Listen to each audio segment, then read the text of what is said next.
We're getting close to making noise.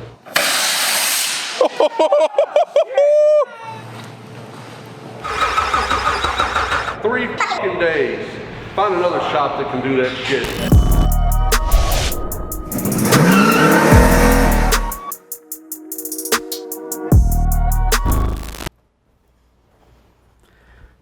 All right, day 3, Beyond the Build is here. That it is.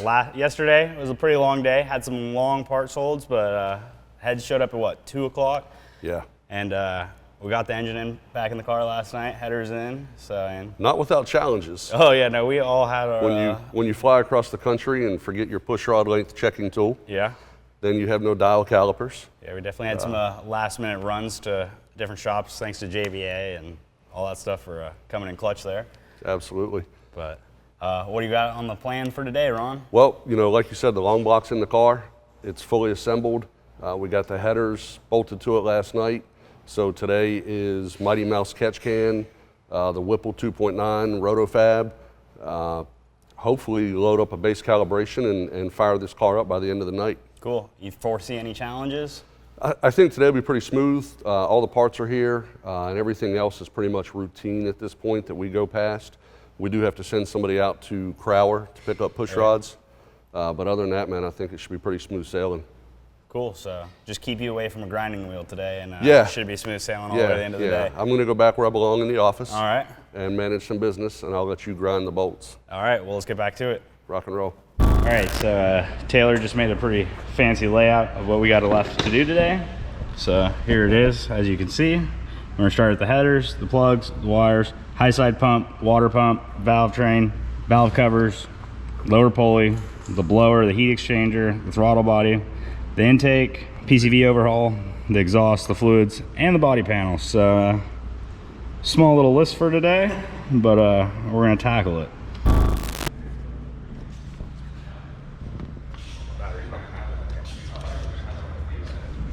Crazy cool thing is there's so many sponsors on this car. A lot more than the last time we did a V. So I'm kind of just trying to figure out, obviously, who goes where. There's 12, right? I thought it was 18. Well, a lot more than I thought. As you know, Michelin's always coming through with tires, so we've got a full load here. Ready to go. The coil relocation and custom wires are done, as you can see. And now, Taylor, what are we gonna do? We're gonna throw together the front of the engine, all the accessory drives, stuff like that. Radiator shroud, fan setup, all that factory stuff. And then as soon as the valve train gets here, rockers and rockers push rods can go in. And we'll start setting up for that yellow blower over there. An often overlooked piece of a supercharged application is the heat exchanger system itself. The heat exchanger system actually flows coolant through the supercharger and then through the heat exchanger cores to cool that coolant down, thus cooling the incoming air into the engine itself. The factory LT4 CTS-v is equipped with a primary heat exchanger and then 2 smaller secondary heat exchangers. We needed to upgrade these for the amount of boost we're going to be producing with this Whipple 2.9 liter supercharger, so we turned to our friends at AFCO Racing for their upgraded XXX heat exchanger system for the Cadillac CTS-v. The biggest thing you'll notice is the massive difference in thickness.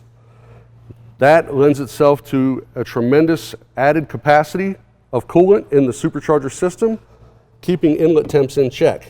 Lastly, we turn to our friends at Cortez Performance for their underhood expansion tank for the CTS-v. This expansion tank not only allows for additional cooling capacity within the heat exchanger system itself, but also eases burping and bleeding the system as well to ensure constant flow through the supercharger heat exchanger system. It's always a humbling experience for me when I can teach the wrench how to do something. So we got Mikey right here messing around with some CHE bushing trunnion kit going on to this Cadillac over here. And what'd you learn, Mikey? Oh, how to put these together, and let me say, it's quite the challenge. Everybody's got their place, man. I appreciate your help. Yeah, you know, any way I can be of assistance. I think this might be my calling. No, you got it. It just came together pretty easy, so I'll take this any day. As we start to assemble the front of the engine, we have the DSX front rings. Yep.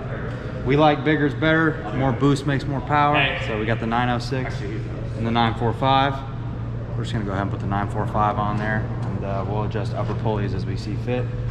But bolts right on front of our ATI balancer. Easy enough, 3 bolts, send it, more power, done. Lube is key. Yeah, it is. That's why you don't bang in the pool. Water is not lube. No, it is not. My granddad once told me, there's always time for lubrication. Always. There's always time. One just ran out to get some push rods from Crowder. He's back. Looks like he got a little bit of a swag pack. Dude, Crowder saved the day. Got to check their place out in person. It definitely gave us some swag. We got the push rods we needed same day, so we can move forward and get this thing fired up. Let's get him in. Let's do it.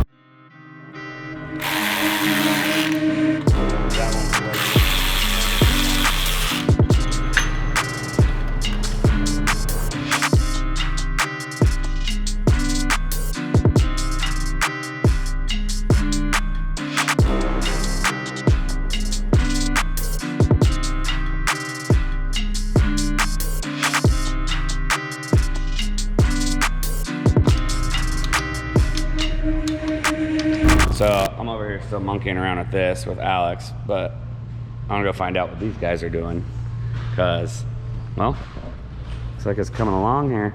Accessory drive on, looks like are we almost blower ready or what? Oh, we're going valve covers? We might plop this Look at those. on. What? Look at those valve covers though. Damn.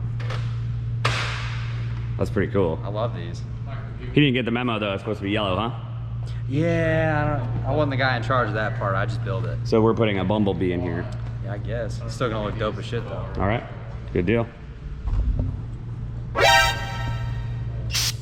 Hey! You got these too. Got it. Is that cold? Yeah. Cool me off a little bit. I like it. Well, hey, the joke's on me because I just grabbed this fucking cannon. I don't know what the f is on it, dude, but this is disgusting. That's assembly lube. Enjoy. That's gonna be there forever. Dude, what is this? 3 times. That is so gross that I just grabbed that. All right, guys, it's lunchtime, day 3. We're knocking it out. Me and the wrench got shit flying left and right. We got engine in the car officially. Front drive accessories, beautiful vengeance valve covers. I'm gonna fuel up with some nice ZA. We're gonna come back, we're gonna hit it, and we're gonna have this thing running before close of business. Let's get it done. As you can see, we're just about ready to fire it up.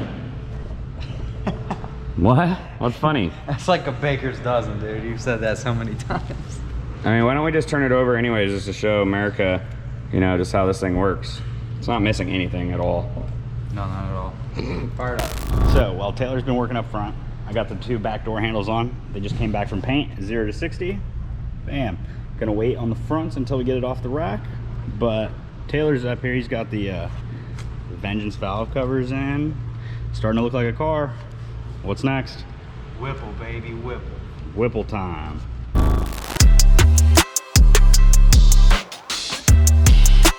So we wanted to take a few minutes here and show you a side-by-side comparison of the latest Whipple 2.9 liter supercharger versus the OEM 1.7 liter supercharger. The most distinct thing has already been mentioned, 2.9 liters, 1.7 liter. This behemoth of a blower is going to move an absolute ton more air than the stock LT4 blower and produce an astronomical amount of horsepower and torque while keeping the inlet temps under control due to the extremely large intercooler bricks that we've got in this new Whipple. Now, this is Whipple's latest Gen 4 design. I can't talk much about it, but I can tell you that they've got slightly different port provisions going on inside, extremely large intercooler bricks, and with ours, we've got a 103 millimeter inlet for the throttle body so we can get as much air in this beast as possible.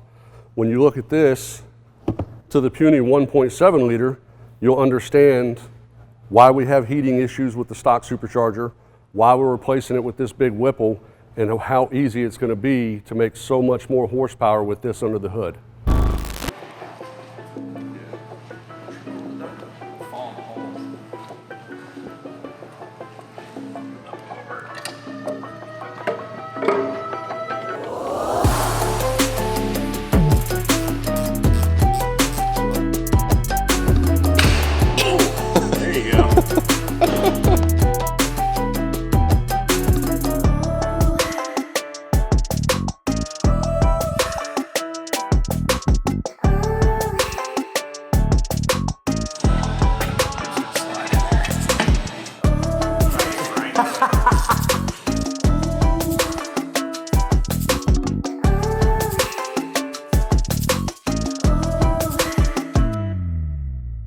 All right, so there's a lot of very important specific aspects to a forced induction application.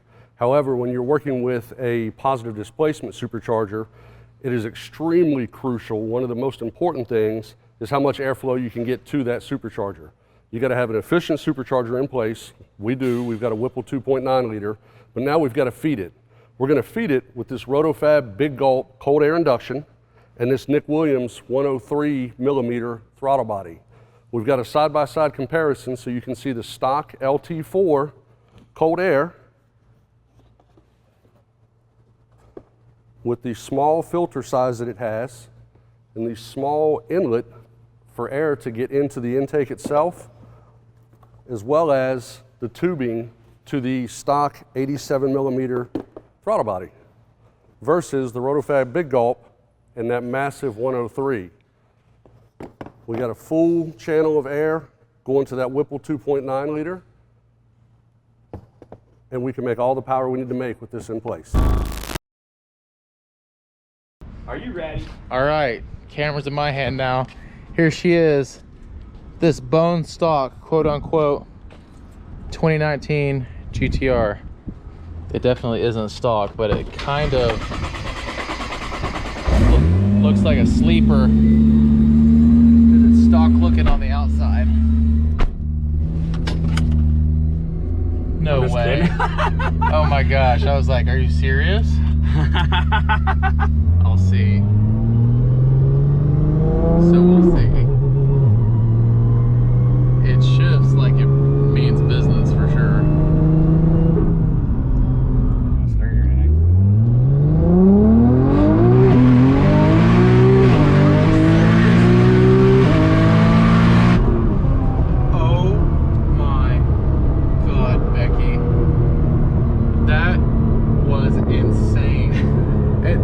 Sounds alone that it was making was like, oh my god. Oh my god! Wow! Dude, you have no idea. I mean, this is by far the fastest like street car I've ever been in.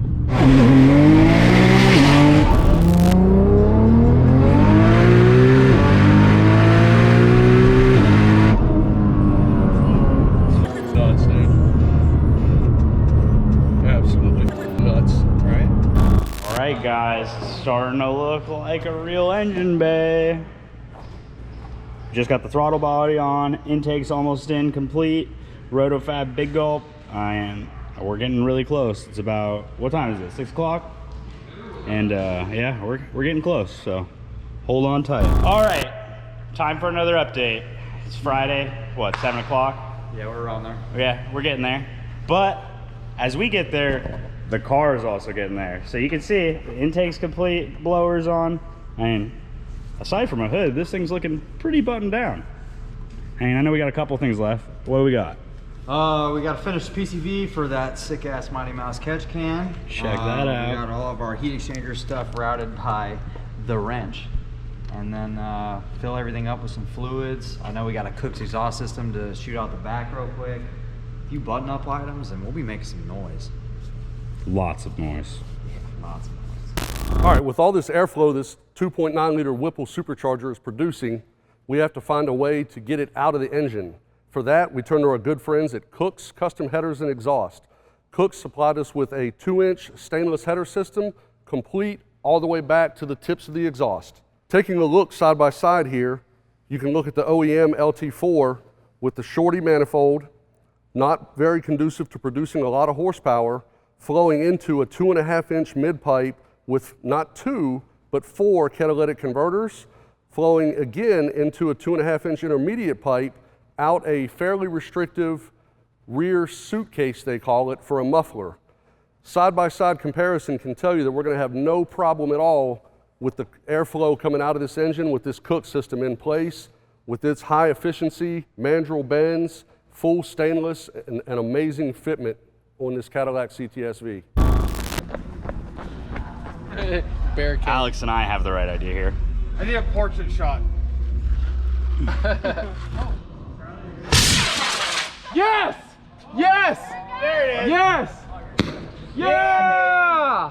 right, so while we're building high horsepower fast cars, Mr. Alex Laughlin that doesn't build cars, build a rocket powered skateboard. High powered, high horsepower Skateboard. Oh shit, look at that. Got a little rocket assisted. Are you gonna sit on it? No.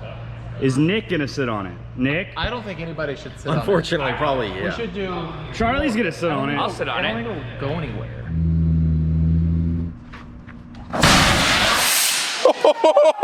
Yeah!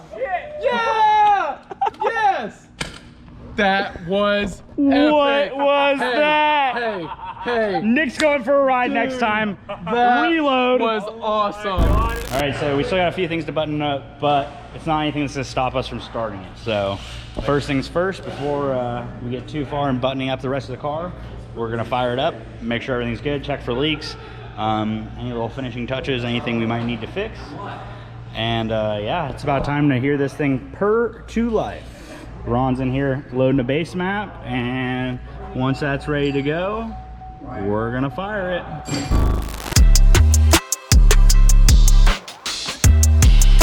More hose. One more hose. One more hose.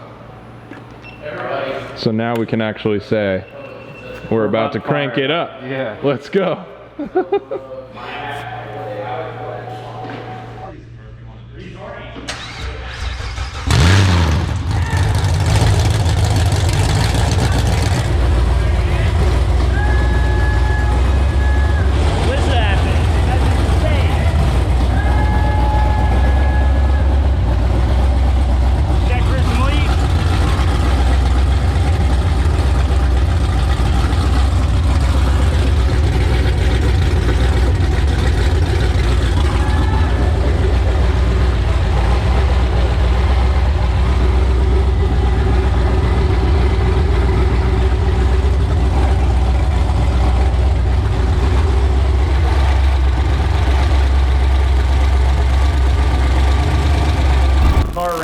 Car started, and we got a little bit to do, but I think we're gonna take Saturday off is what it's looking like, so we'll call that a win.